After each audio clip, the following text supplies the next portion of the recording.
akan firman, karena firman Tuhan berkata bahwa barang siapa malu menyaksikan namaku di depan banyak orang, aku pun malu menyaksikan namanya di depan Bapa.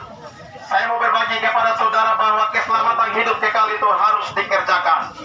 Kalau hari ini kita tidak kerjakan tentang keselamatan hidup kekal, satu waktu kita menghadap tahta pengadilan Kristus, kita akan dihakimi sesuai dengan perbuatan kita, baik ataupun jahat di mata Tuhan. Hari ini ada banyak orang sibuk dengan keramaian aktivitas, tetapi mereka tidak tahu bahwa kita tidak selama-lamanya hidup kekal. Firman Tuhan berkata dalam Mazmur 90 ayat 10, batas umur manusia itu 70 atau 80 tahun saja. Itulah sebabnya hari ini kita tahu tentang tanggal kelahiran kita, tetapi tanggal kematian kita tidak tahu, saudara yang terkasih. Firman Tuhan berkata hidup kita sama seperti uap lalu lenyap. Waktu saudara masak air panas di belanga, waktu buka belanga uap itu naik langsung hilang. Hidup kita sama seperti begitu. Itulah sebabnya kita tahu tentang tanggal kelahiran kita, tetapi tanggal kematian kita tidak tahu. Itulah sebabnya hari ini kita harus berbuat baik di hadapan Tuhan. Kita harus mengasihi satu sama yang lain. Saudara, saya mau sampaikan, kenapa sampai saat ini kita harus terus berdiri dan bersaksi tentang nama Tuhan. Dari 1855 sampai tahun 2023, banyak orang berkata ini adalah kota Injil. Bapak Tangges membawa Injil masuk di tempat ini. Saudara coba bayangkan, dari 1855 sampai tahun 2023, 168 tahun. Namun kenapa sampai sekarang generasi yang ada di Papua masih konsumsi minuman keras, masih ganja, narkoba, obat-obat terlarang, masih tidak menghargai satu sama yang lain, terjadi kebencian, tidak baku senang satu sama yang lain. Pedagang ini tidak suka dengan pedagang yang ini. Itulah sebabnya hari ini kita berbagi tentang sabda kebenaran firman Tuhan. Tuhan mau kita hidup harus dipulihkan dan berdamai satu sama yang lain. Efesus berkata, kamu bukan lagi orang asing atau orang-orang pendatang, melainkan warga kerajaan Allah. Amin. Hari ini saudara ada di Papua, saudara adalah orang Papua. Iya. Jadi kita tidak memandang suku yang ini dengan yang ini, tidak baku tetap tidak, saudara yang terkasih. Hari ini kalau kita mempunyai kasih itu mendatangkan berkat yang luar biasa. Kalau hari ini kita benci saudara yang ini dengan saudara yang ini, tidak akan terjadi berkat-berkat yang Tuhan berikan kepada kita, karena di dalam hidup kita menyimpan akar pahit.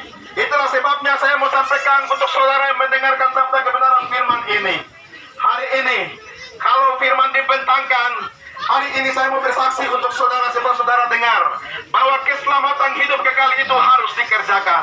Kalau saudara tidak bersaksi tentang nama Tuhan, firman Tuhan berkata, barang siapa malu menyaksikan namaku di depan banyak orang, aku pun malu menyaksikan namanya di depan Bapa. Ketika kita menghadap tahta pengadilan Kristus, kita akan dihakimi sesuai dengan perbuatan kita, baik ataupun jahat di mata Tuhan. Amin. Amin. Apalagi kita orangnya tukang selingkuh, aduh ini bahaya ini. Bahaya. Saudara yang terkasih, hidup kita kalau memang benar-benar kita layak di hadapan Tuhan, berkat Tuhan tidak pernah tersendat, berkat Tuhan selalu mengalir. Itulah sebabnya firman Tuhan berkata, barang siapa mempunyai kasih, dia akan menerima berkat-berkat yang berasal daripada Tuhan. Itulah sebabnya sejauh mana mikrofon ini saudara dengar, saya mau sampaikan bahwa keselamatan hidup kekal itu harus dikerjakan. Hari ini ada banyak orang Kristen merayakan Paskah. Mereka buat salib yang indah-indah, lampu yang bagus-bagus, mereka buat pondok-pondok yang bagus-bagus di gereja. Tetapi hidup mereka jauh beda daripada apa yang telah dikehendaki Tuhan. Karena apa? Tuhan bukan melihat dari lampu yang indah-indah, salib yang bagus, pondok yang didesain bagus, tetapi Tuhan lihat seberapa besar hatimu datang kepada Dia dan respon tentang penderitaan Kristus di kayu salib. Amin. Apalagi firman Tuhan berkata, kamu telah dibeli dan harganya telah lunas dibayar. Karena itu muliakanlah Allah dengan tubuhmu. Tapi sekarang kita tidak pernah pakai hidup kita memuliakan nama Tuhan.